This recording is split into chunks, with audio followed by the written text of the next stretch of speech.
¿Alguien te está faltando al respeto? Usa esta técnica de psicología oscura y desármalo sin decir una palabra. Se llama el triángulo de la intimidación. Cuando esa persona te hable en tono desafiante, no la mires como lo harías normalmente. Mira su ojo derecho, luego su ojo izquierdo, y finalmente clava tu mirada en el centro de su frente. Repite este ciclo lentamente.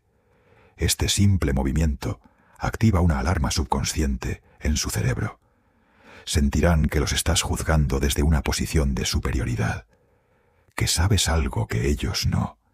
Su confianza se derrumbará por completo, y tú habrás ganado sin abrir la boca.